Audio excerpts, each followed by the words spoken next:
બોટાદ જિલ્લાના રાણપુર તાલુકા પંચાયતના પ્રમુખ, ઉપપ્રમુખ, કારોબારી ચેરમેન, પક્ષના નેતા અને દંડકની વરણી કરવામાં આવી.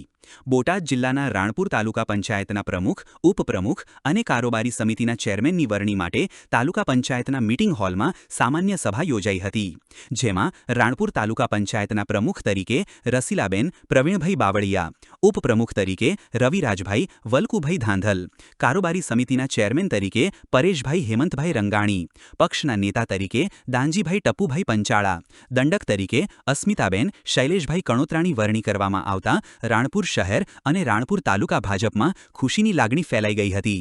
આ સમયે મોટી સંખ્યામાં ભાજપના હોદ્દેદારો, આગેવાનો અને કાર્યકરો હાજર રહ્યા હતા.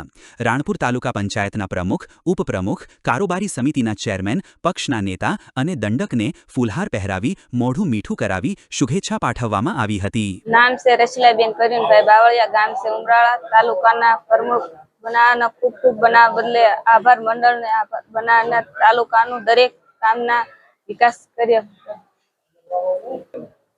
ખૂબ ખૂબ આનંદ છે કે અમે આગળનું જે કામ જે અધૂરું છે એ પૂરું કરી દેવામાં આવશે. આદલ રવિરાજભાઈ વલ્કુભાઈ, રાણપુર તાલુકા પંચાયત રાણપુર તાલુકા પંચાયત ઉપપ્રમુખ તરીકે મારી વરણી કરવા બદલ મોવડી મંડળનો ખૂબ ખૂબ આભાર. ભાજપ જિલ્લા પ્રમુખ મયુરભાઈનો આભાર. સૌ રાણપુર તાલુકાના હોદ્દેદારોનો ખૂબ ખૂબ આભાર વરણી કરવા બદલ. અને આગળ વિકાસના કામને વેગ આપવા માટે સૌને સાથે ચાલીને રાણપુર તાલુકાને વિકાસનો વેગ અપાવશું. રાણપુર તાલુકાના વિકાસના કામો પૂર્ણ, આગળના બાકીના કામ પૂર્ણ કરવાની પૂરેપૂરી સૌને સાથે લઈને ચાલશું અને પૂરેપૂરી આગળના જે વિકાસના કામ બાકી રહી ગયેલા છે એને પૂરા કરવામાં સૌનો સહકાર લઈને આગળ ચલાવશું કામ.